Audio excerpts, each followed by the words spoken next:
कभी कभी क्या होता है कि आप कुछ ऑनलाइन सामान खरीदते हो और फिर आपको ऐसा कुछ वाउचर मिलता है। जैसे कि मैंने चश्मा ऑर्डर किया तो मुझे ये वाउचर मिला और इसमें क्या लिखा हुआ है, इसमें ये लिखा हुआ है कि मेरे नेक्स्ट परचेज पे 500 रुपए ऑफ मिलेगा। अब यहाँ पे कितनी शार्प मार्केटिंग ट्रिक होती है वो आप देखिए। At the first glance customer को ये लगेगा कि ये जो 500 रुपए का ऑफ है इसका मतलब मुझे कुछ सामान खरीदना चाहिए ताकि 500 का बेनिफिट मिल जाए।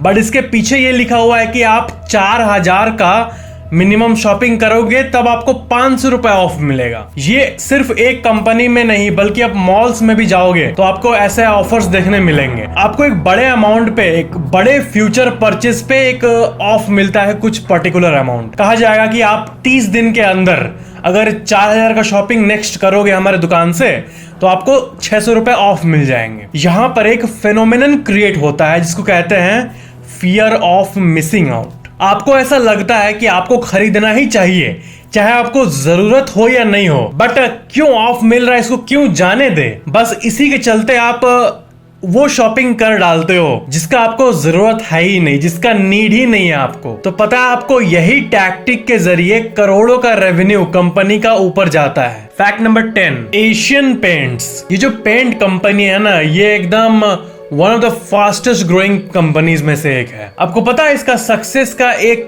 श्रेय एक अजीब सी चीज को जाता है, वो है सुपर कंप्यूटर। एंड आपको यकीन नहीं होगा ये बात लिटरली कि एशियन पेंट सुपर कंप्यूटर्स के थ्रू प्रेडिक्ट करता है कि कहां पे कौन माल का ऑर्डर आने वाला है, किस कलर का। एशियन पेंट लाखों के तादाद पर सप्लाई करती है डे टू डे बेसिस पे, पर डे लाखों ऑर्डर को पेंट का। अब क्या है कि जब ये शुरू ग्रो होना शुरू हुआ था कंपनी, तब ये शुरू में ही ना एक सुपर कंप्यूटर्स का सेट खरीद लिया था। क्योंकि ये प्रेडिक्ट करता, प्रेडिक्शन के लिए किया गया था। क्या है कि ऑर्डर इतने आ रहे थे कि संभले नहीं जा रहे थे, और कब किस कलर का ऑर्डर आ जाए, वो ऑर्डर का जो माल है, जो पेंट है, वो तो रेडी नहीं है, तो कस्टमर को देंगे कहां से। तो इसके सॉल्यूशन के लिए अब कोई घर में पेंट कर रहा है तो कौन कलर चूज कर सकता है कस्टमर।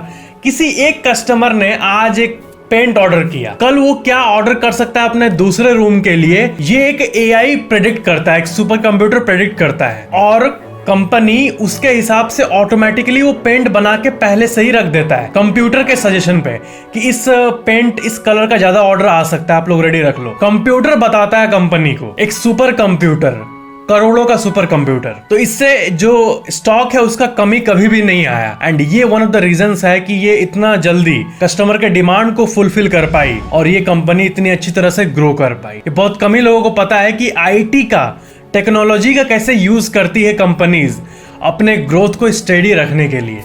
और आज एशियन पेंट वर्ल्ड की सबसे बड़ी पेंट कंपनीज में से एक है। फैक्ट नंबर 9, देखो ये एक स्कैम चल रहा है आजकल, आपको इसके बारे में अवेयर होना ही चाहिए, जागरूक, कि कोई भी अननोन इंसान आपके पास आ रहा है, कह रहा है कि अरे अब मेरे को कॉल करना है, मेरा फोन खो गया है, मेरे को घर में कॉल करना है या फिर हॉस्पिटल में कॉल करना है। ऐसे करके कोई भी व्यक्ति आपको आके बोलेगा, आप उसको फोन दे देते हो। दिक्कत ये है कि फोन देने के बाद वो अपना नंबर डायल करता है, लगाता भी है कॉल, सब कुछ नॉर्मली हो रहा होता है, लेकिन आपको ना उसके डायलिंग को देखना चाहिए। क्या है कि आजकल कॉल फॉरवर्डिंग स्कैम हो रहा है। क्या हो रहा है कि आपसे फोन लेके वो अपने तरफ डायल वायल करके कॉल फॉरवर्डिंग ऑन कर ले रहा है। मतलब एक कोड होता है, जैसे इसको डालने पे, जैसे *21 करके होता है कोड, वो अगर आप पुट करते हो और एक्टिवेट कर देते हो तो आपका जो भी कॉल है वो आपके फोन में ना जाके जिस नंबर पे आप फॉरवर्ड किए हो उस पे चला जाता है। अब यहाँ पे बात यह है कि आपके मन में आएगा कि फिर स्कैम कैसे होता है आखिर। ठीक है, मेरा कॉल अगर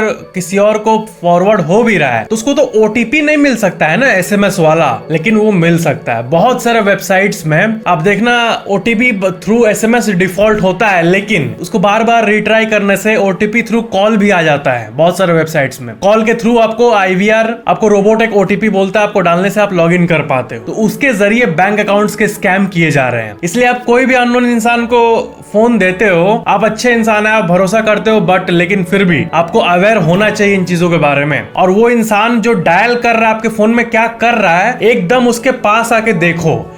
आप यहाँ खड़े हो, सामने खड़े होकर लगा रहा है अपने रिलेटिव को कॉल, वो मत करने दो। मतलब आपको किसी भी बहाने से उसको मतलब देखना चाहिए कि वो कर क्या रहा है, क्या डायल कर रहा है। Number T T T T डालने पे आवाज आएगा, आपको लगा ठीक है ऐप थोड़ी चला रहा है, नंबर तो डायल कर रहा है, लेकिन उसी में तो वो फॉरवर्डिंग को ऑन कर सकता है कुछ देर के लिए। इसलिए क्या डायल कर रहा है कोई अननोन पर्सन, इसके बारे में भी आपको अवेयर होना चाहिए। तो ये कॉल फॉरवर्डिंग स्कैम बहुत लोगों के साथ आजकल हो रही है, एंड ये आपके साथ ना हो इसलिए मैं आपको बता रहा हूँ। नहीं तो फिर गूगल अकाउंट का ओटीपी, कोई भी ओटीपी जो आता है, आपका सारा अकाउंट का एक्सेस मतलब ले सकता है टेम्पोररीली कोई भी। और कॉल फॉरवर्डिंग को ऑन करने के लिए कोई भी ऐप में कोई भी मैसेज करने की जरूरत ही नहीं है, खाली एक नंबर डायल करना पड़ता है और कॉल फॉरवर्डिंग ऑन हो जाता है। फैक्ट नंबर 8, आपको तो ये पता ही होगा कि दुबई में आप अगर जाओगे तो वहां पे आपको अलग अलग टाइप के कार्स रेंट पे मिलेंगे। आप रोल्स रॉयस भी 1.5 लाख रुपए पर डे दे के चला सकते हो, और सस्ती गाड़ियां तो कुछ 5-6 हजार पर दिन पे भी आ जाती है। अब बात यह है कि आपको मैंडेटरीली इंटरनेशनल ड्राइविंग परमिट चाहिए होता है। मतलब अगर आपका इंडिया वाला ड्राइविंग लाइसेंस अगर आप लेके जाओगे तो वहां काम नहीं करेगा, आपको अपने नियरेस्ट आरटीओ में जाके इंटरनेशनल ड्राइविंग लाइसेंस के लिए अप्लाई करना होगा। वो लाइसेंस जिसके मदद से आप विदेश में भी गाड़ियों को चला सकते हो, दुबई जैसे जगहों पे। आपके एग्जिस्टिंग लाइसेंस जो है उससे लिंक होके ही वो मिलता है, लेकिन वो चाहिए होता है। अब बहुत लोग सोचते हैं कि अब दुबई जाने का प्लान हो रहा है, घूमेंगे फिरेंगे, कार रेंट पे लेंगे, लेकिन लाइसेंस तो उनका इंडिया वाला है ना। लेकिन मैंडेटरी है कि आपको इंटरनेशनल ड्राइविंग परमिट चाहिए ही चाहिए होता है। फैक्ट नंबर 7, टाटा नेक्सॉन जो गाड़ी है उसकी प्राइस 8-9 लाख के करीब है, पेट्रोल वाली, और वही इलेक्ट्रिक वाली की प्राइस 14-15 लाख के करीब है। आपको इलेक्ट्रिक वाला वेरिएंट 7-8 लाख रुपए ज्यादा पड़ रहा है। अब आपको लग रहा है कि ठीक है 8 लाख ज्यादा पड़ रहा है, लेकिन पेट्रोल का खर्चा तो नहीं आएगा, इलेक्ट्रिक का आएगा, जो कि बहुत कम होगा पेट्रोल से, तो ये तो अच्छी बात है। लेकिन आपको पता है एक एवरेज कार ड्राइवर जो कि एक एवरेज घर में गाड़ी यूज होता है, आपको उस एक्स्ट्रा 8 लाख रुपए जो आप पे किए हो उसकी भरपाई भी तो करनी होगी। तो आप कितने साल गाड़ी चलाओगे तो आप जो 8 लाख रुपए एक्स्ट्रा दिए हो गाड़ी के लिए, इलेक्ट्रिक गाड़ी के लिए, वो 8 लाख कवर होगा। पेट्रोल आप टिपिकल अगर यूज करते तो आपको ज्यादा प्राइस पड़ता है, इलेक्ट्रिक में कम पड़ता है। लेकिन इलेक्ट्रिक गाड़ी में आपका जो डे टू डे खर्चा वो कम हो रहा है, आप पेट्रोल तो यूज नहीं कर रहे हो, लेकिन आपने शुरू में ही 8 लाख ज्यादा प्रीमियम पे कर दिया उसके लिए। तो उस 8 लाख की भरपाई करते करते ही आपको 10 साल निकल जाएंगे। तो मेरे हिसाब से अभी कॉस्ट के मामले में एज अ कंज्यूमर बेनिफिशियल नहीं लगता है इलेक्ट्रिक गाड़ी। प्लस चार्जिंग स्टेशंस का भी दिक्कत, आप फ्रीली ड्राइव लॉन्ग ड्राइव पे नहीं जा सकते हैं। चार्जिंग स्टेशन कहाँ है आजकल? उत्तर प्रदेश की बात कर लो, बिहार की बात कर लो, सिर्फ डेवलप्ड रीजन पे कहीं कहीं आपको मिल जाएंगे। फैक्ट नंबर 6, मॉल्स की कुछ मार्केटिंग टैक्टिक जो कि आपको जागरूक होना ही चाहिए। सबसे पहला, बाई 1 गेट 1 फ्री। ये सबसे टिपिकल मार्केटिंग स्ट्रेटेजी है जो कि हर जगह यूज होती है, कॉमन एकदम, और ये वर्क भी करती है। एक के साथ एक सामान एक्स्ट्रा मिल रहा है, इसलिए आप एक को परचेज कर ही डालोगे, भले आपको कुछ खास जरूरत ना हो। एंड ये बिजनेस का बहुत मस्त तरीका है ये, बाई 1 गेट 1 फ्री। जो स्टोर ओनर्स ये वीडियो को देख रहे होंगे वो ये कह रहे होंगे। एक और टैक्टिक जो कि यूज होती है वो है शॉपिंग कार्ट्स का जो साइज होता है, वो शॉपिंग कार्ट का जो साइज होता है वो जनरली बहुत बड़ा होता है मेजोरिटी ऑफ द केसेस में, मतलब बड़े मॉल्स में। वो इसलिए ताकि आप अगर एक मैगी अगर डालोगे तो आपको लगेगा कि साला लोग देख रहे हैं, लोग तो इतना भर भर के शॉपिंग कार्ट में अपना सामान रखे हैं, हम खाली एक लेज और मैगी ले जा रहे हैं, चल कुछ और खरीदते हैं, भरते हैं, थोड़ा वट बढ़ाते हैं अपना। एक साइकोलॉजिकल प्रेशर हो जाता है, और शॉपिंग कार्ट में सामान का साइज कार्ट से इतना छोटा होता है, इसलिए आप उसको भरते रहते हो। ये सब साइकोलॉजी पे डिपेंडेंट है, एंड ये वर्क भी करता है, इससे बिजनेस को प्रॉफिट भी होता है। फैक्ट नंबर 5, बुर्ज खलीफा जो कि दुनिया की धरती की सबसे टॉलेस्ट बिल्डिंग है। आपको पता है बहुत लोग के माइंड में ये है कि बुर्ज खलीफा एक होटल है या फिर एक आपका कुछ, मतलब लोग को पता ही नहीं है कि क्या है। बहुत लोग कंफ्यूज होंगे जेन्युइनली, मतलब आपको पूछने में अजीब लगेगा, लेकिन आपको मैं बता दूं इसका आंसर पहले से ही कि बुर्ज खलीफा सिर्फ और सिर्फ होटल या फिर रेस्टोरेंट नहीं है। ये इसमें होटल भी है, रेस्टोरेंट भी है, और रेसिडेंशियल बिल्डिंग्स भी है जिसमें कि लोग रहते हैं, घर है उनका। तो ये बिल्डिंग है, बुर्ज अल अरब वो होटल है, ठीक है, लेकिन ये एक बिल्डिंग है जिसमें आप भी चाहो तो प्रॉपर्टी ले सकते हो, रह सकते हो। बट यही दिक्कत है, जिंदगी भर कमाई लग जाएगा आपका। बुर्ज खलीफा में होटल, रेस्टोरेंट, रेसिडेंस तीनों चीज है, और बहुत सारे इंडियन भी बुर्ज खलीफा में अपार्टमेंट्स ओन करते हैं। रहने में मजा आ जाता होगा, मतलब लाइफ का फुल मजा जिसको कहते हैं वो आ जाता होगा, फुल मजा।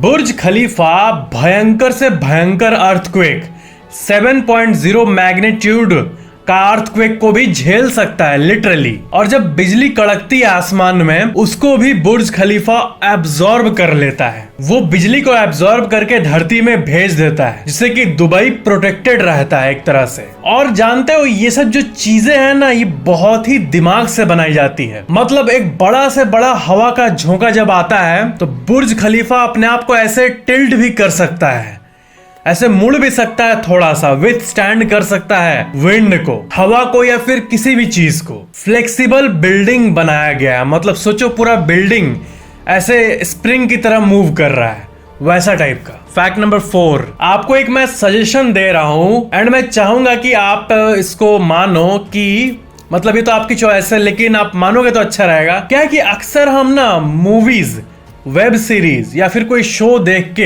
हम लोग ये सोचते हैं कि अरे ये तो मस्त बिजनेस कर रहा है, मूवी में तो जेट में उतर रहा है, क्या लाइफ है, साला मजा आ जाएगा, ऐसा लाइफ मिल जाएगा तो। एंड इसके लिए आप कुछ ज्यादा ही जोश में आके अलग अलग चीजों को ट्राई करने लगते हो, बिजनेस को ट्राई करने लगते हो उससे मोटिवेट होके। लेकिन पता है ये क्रिंज काम आपको नहीं करना चाहिए। ये जो web series, movie, TV show से इंस्पायर होके लोग बिजनेस करने लगते हैं, ये तो इतना छापा मस्त पैसा मैं भी करूंगा, ये काम नहीं करता है रियल लाइफ में। कोई करता भी है ना ट्राई, तो उसको लगता है साला मूवी में क्या दिखाया था, एक्चुअल में तो इतना झमेला है बिजनेस करने में, ये गवर्नमेंट कंप्लायंस, ये वो टैक्स, ये वो आपको लगा क्या है ये सब। तो बिजनेस एक्चुअली में इजी नहीं होता है। इसलिए अपने नॉलेज को पहले बढ़ाओ, अवेयरनेस को बढ़ाओ, चीजों को सीखो एंड स्लोली शुरू करो। मूवीज को बस एंटरटेनमेंट तक सीमित रखो, वो उसको रियल लाइफ में उतारने की जरूरत नहीं है। मूवी क्या होती है, एक कंटेंट राइटर मूवी को लिखता है, फिर वो प्रोजेक्ट होता है, मूवी पैसा कमाती है, बिजनेस हो गया। अब लोग उस मूवी को दिल पे ले लेते हैं, अरे ये तो अंबानी के ऊपर मूवी है, या फिर ये स्टॉक मार्केट के ऊपर फिल्म है, या फिर ये शार्क टैंक है, इसमें तो इतना मस्त प्रॉफिट कर रहा है, मैं भी यही करूंगा। वैसा नहीं होता भाई, वैसा होता तो हर कोई कर लेता, इतना आसान होता तो सब कोई सक्सेसफुल हो जाता ना। आसान नहीं है, इसलिए तो लोग जनरली स्ट्रगल करते हैं। इसलिए नॉलेज को बढ़ाओ। नॉलेज जो है ना, ये अल्टीमेट चीज है लाइफ की। आपके पास नॉलेज रहेगा ना, तो आप क्या नहीं कर सकोगे। मतलब नॉलेज रहेगा तो आप अच्छा खासा लाइफ में अचीव कर लोगे एकदम, ताकि आप कंफर्टेबली लाइफ को जी पाओ, एकदम डिसेंट लाइफ। फैक्ट नंबर 3, अभी 3-4 दिन पहले एक न्यूज आई, आप आर्टिकल देख लो इससे रिलेटेड। मतलब मुझे समझ नहीं आता लोग ऐसा क्यों करते हैं। मेरे ख्याल से ना पब्लिसिटी के लिए करते होंगे, ताकि थोड़ा मैं फेमस हो जाऊं। एक औरत ने ब्लैंकेट, ओढ़ने वाला ब्लैंकेट से शादी कर लिया। सिर्फ ऐसे नॉर्मल बोली नहीं, बल्कि रीति रिवाज के साथ किस विस करके ब्लैंकेट से शादी कर ली। अब क्या बोलूं मैं, इस पब्लिसिटी के लिए करता है ये सब, और क्या रीजन हो सकता है? हाँ, न्यूज में आएंगे, हाईलाइट में हो जाएंगे, यही रीजन होगा ये सब चीजों का। क्या क्या करते हैं सब। और लो, न्यूज में आ भी गई, ग्लोबल न्यूज में आ गई ये औरत, ब्लैंकेट से शादी। मतलब इसमें कला है या सेंस नहीं बनाता है? मतलब इसमें क्या कला है, सेंस बनाता है ये सब चीज? मैं भी तो इस माइक से शादी कर सकता हूं, हैं? फैक्ट नंबर 2, एक चीज को बहुत लोगों ने नोटिस किया है कि वो जब अपने ही वॉइस को वीडियो या फिर ऑडियो रिकॉर्डिंग में सुनते हैं, तो उनको क्रिंज वाली फीलिंग आती है। अब ऐसा क्यों होता है पता है? क्योंकि आप एक्चुअल में कभी भी 100% अपने वॉइस को कभी भी नहीं सुने हो। आप बोलते हो, आपके कान में जाता है तो वो अलग तरह से होता है, और रिकॉर्डिंग में जो निकलता है वो अलग ही कैप्चर होता है। इसका मतलब जो आपकी बातें रियल में आपके सामने कोई खड़ा है वो सुन रहा है, तो वो अलग परसीव करेगा आपके वॉइस को, और आप अपने वॉइस को सुनोगे तो वो हल्का सा डिफरेंट होगा। और रिकॉर्डिंग में अगर सुनोगे तो वो भी हल्का सा डिफरेंट होगा। Recording, other people listening, me my self listening, ये तीनों चीजें, ये तीनों अलग अलग पिचेस में आपको सुनाई देगा थोड़ा सा, और इस चीज से आप भी रिलेट कर पा रहे होगे। फैक्ट नंबर 1, क्या आपको पता है कि कार का सनरूफ जो होता है वो डेंजरस भी हो सकता है? बहुत जगहों पे तो सनरूफ पे फाइन भी होना शुरू हो गया है। क्या है कि रास्ते में बहुत कोई गाड़ी चलाते चलाते ऐसे बाहर निकल जाते हैं, तो जो बाहर का जो ये होता है एयर, वो सेफ थोड़ी होता है। बहुत सारे लेड, छोटे छोटे लेड के पीसेस, कांच के पीसेस, न जाने क्या क्या उड़ते रहते हैं बाहर के एरिया में। तो जब अगर हाई स्पीड कार में कोई निकलता है और कुछ आके अगर घुस गया, गाड़ी का स्पीड तो बहुत होता है, और कुछ कांच का पीस उड़ रहा होगा या फिर कुछ भी खच करके हाई स्पीड में आके लगेगा तो गया।